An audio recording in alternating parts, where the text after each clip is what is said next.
साल 1958 में जापान की सरकार ने जापान रेलवेज को एक डायरेक्ट ऑर्डर दिया कि टोक्यो से ओसाका जाने का आज तक का सबसे तेज तरीका निकालो।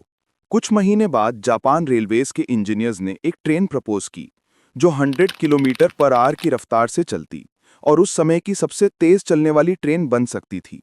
लेकिन इस प्रोजेक्ट पर जापान की सरकार का रिस्पॉन्स सुन के आप चौंक जाएंगे। जापान की सरकार ने कहा कि We need a train that goes twice as fast as this. और यही जन्म होता है शिनकैनसेन इफेक्ट का।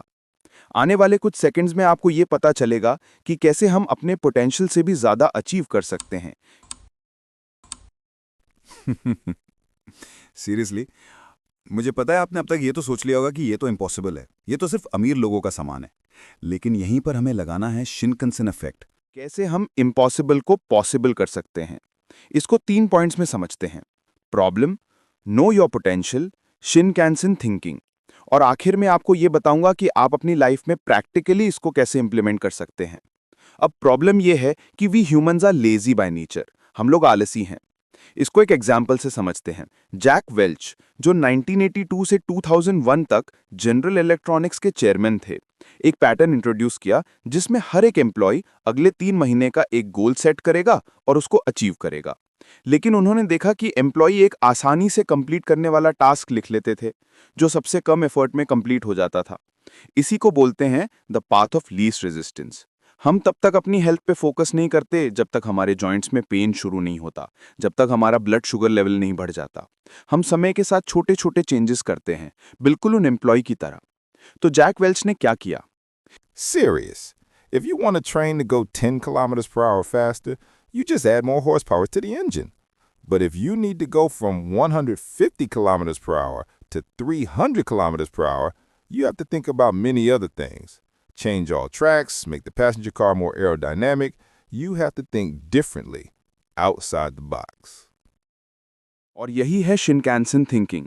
इसी के चलते साल 1964 में, सिर्फ 6 साल बाद, इतिहास की पहली बुलेट ट्रेन का उद्घाटन हुआ टोक्यो ओलंपिक्स में, जिसने टोक्यो से ओसाका का सफर 6 घंटे 40 मिनट से 3 घंटे 10 मिनट हो गया। इसी को बोलते हैं द बुलेट ट्रेन थिंकिंग, जिसको हम लाइफ की किसी भी एस्पेक्ट में लगा सकते हैं। जैसे एक कंपनी के डायरेक्टर ने 5% कॉस्ट कटिंग करने को बोला, तो एम्प्लॉय को ऑर्डर दो कि कैसे हम 50% कॉस्ट कटिंग कर सकते हैं। अगर आपने कोई टास्क अगले 10 साल में अचीव करने का सोचा है, तो सोचो कि कैसे आप इसको अगले 1 साल में अचीव कर सकते हो। इलॉन मस्क इसका एक परफेक्ट एग्जाम्पल है, जिनकी कंपनी ने एक ऐसा रॉकेट बनाया जो लॉन्च होकर वापस लैंड भी हो सकता है, वो भी सिर्फ 10 साल के अंदर, जहां नासा को भी 50 साल लग गए। आपको भी आज ही अपना शिनकैनसेन ऑब्जेक्टिव सेट करना है और लिख दो उसको। प्लान करने में 5 मिनट से ज्यादा टाइम वेस्ट मत करो, because working for 20 minutes is way better than planning for 20 hours. जैसे आपने डिसाइड किया कि 1000 लोगों के आगे स्पीच देना आपका ऑब्जेक्टिव है, तो सिंपल, कुछ बुक्स खरीदो पब्लिक स्पीकिंग के ऊपर, यूट्यूब पर वीडियोस देखो, कैमरे के सामने रिकॉर्ड करो अपने आप को, मिरर के सामने प्रैक्टिस करो, स्कूल या कॉलेज के इवेंट्स में पार्टिसिपेट करो, और आप नोटिस करोगे कि 4-6 महीने के अंदर आपको एक ऐसा मौका जरूर मिलेगा जहां हजारों की ऑडियंस होगी और आप स्पीच दे रहे होगे। तो एक पेपर में लिख दो कि what you will do, how you will do it, when you will do it.